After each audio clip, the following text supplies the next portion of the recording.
Welcome to Really American. I am Michael Hayne. I'm trying to see if I can come up with the right words for that biohazard level 3 stanky ass dumpster fire from last night. Oh, I know. Vice President Kamala Harris spanked Trumpy Dumpty so hard, Michael Cohen is going to have to pay her $150,000.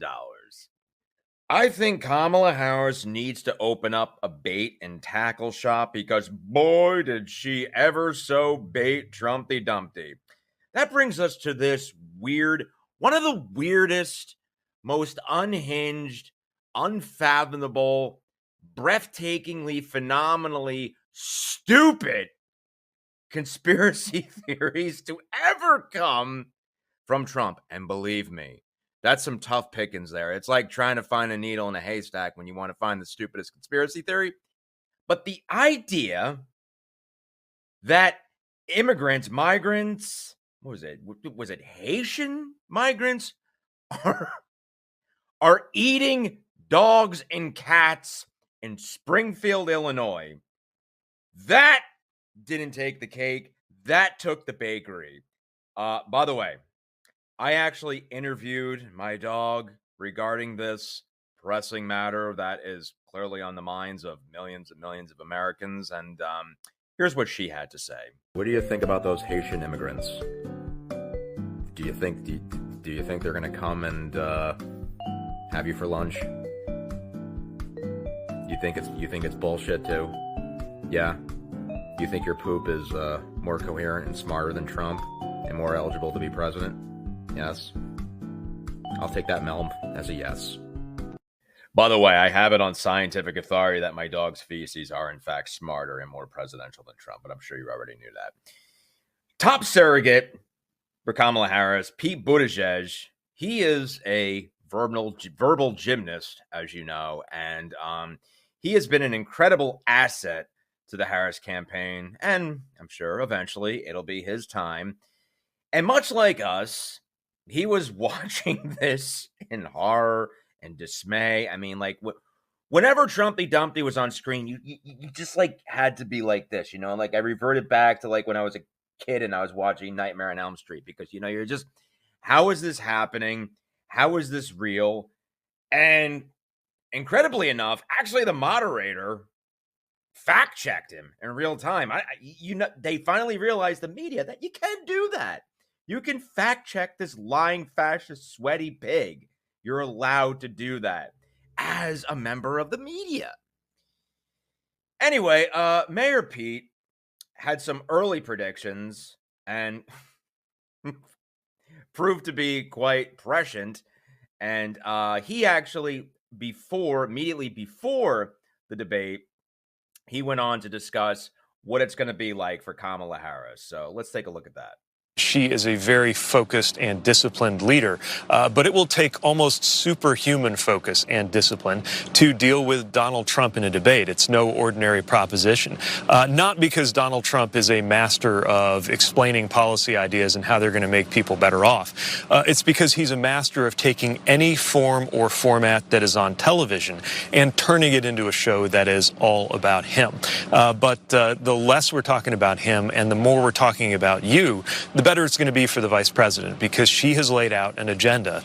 Things like making sure that our tax code is fair and protecting a woman's right to choose. That is, of course, the opposite of Donald Trump's agenda, which has been around tax cuts for the wealthy and his record of destroying the right to choose. It's, again, an extremely challenging task in the face of all of the distraction, whatever outrageous things he does and says, because they will require a response, and yet you can't allow him to change the subject from the difference between his very unpopular set of policies and record and her vision for Americans' future. It's not going to be on policy. This is what I love about Mayor Pete. He has like this Oscar Wilde dry sarcasm about him, and I'm just all for it all day. Anyway, he really took it up a notch during the actual debate, and he was, I think he was live tweeting it. Anyway, let's take a look at some of what his analysis was.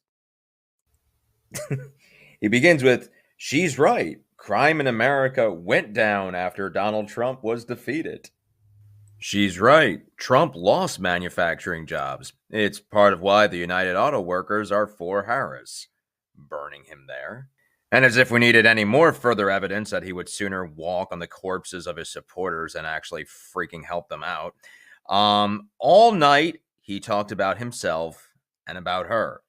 She, by contrast, talked about you because that's who she works for. Gotta save the best for last. He's really doubling down on the crazy uncle vibe this evening. Kamala's debate performance, you couldn't have asked for anything better. She was calm, she was poised, she was affable. She baited him beautifully. She basically was like a prosecutor in a closing argument and speaking directly to the jury and trying to appeal to them emotionally. And of course, the jury in this case was sane and rational America. She got him to look like the angry, belligerent, pooping his diaper toddler he is, as Trump told lie after lie after lie on Obamacare, on crime, which he was actually put in check by the moderator about crime statistics actually going down since Biden's been in office. And then the whole weird immigrants eating household pets thing. Kamala just stood there. She smiled. She shook her head. She laughed. She looked directly at him, knowing that that was going to throw him off his game as well. In fact, I believe this is like the look that a severely disappointed and bewildered mother gives her dumb as hell kid when he brings home an F paper and tries passing it off as an A.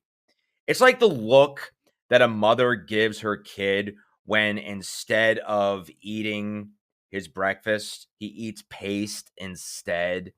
It's like the look that a mother gives her kid when instead of actually going to school, he is found behind a dumpster smoking crack in a 7-Eleven.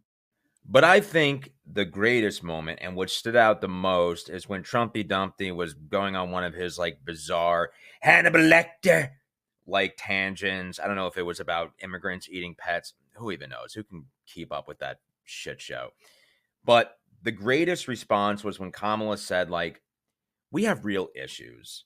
Americans are facing real issues, and we are tired of this chaos and grievances from this man.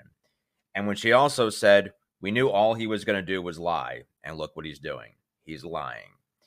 This is why it was the greatest decision ever, I think, to have President Biden step aside and have his second banana, his hidden weapon, Vice President Kamala Harris, step in and take down Trumpy Dumpty for America and the world. Anyway, I am Michael Hayne. This is Really American. Be sure to subscribe to our channel and check me out on TikTok at Mike Hayne Comedian. Talk to you later.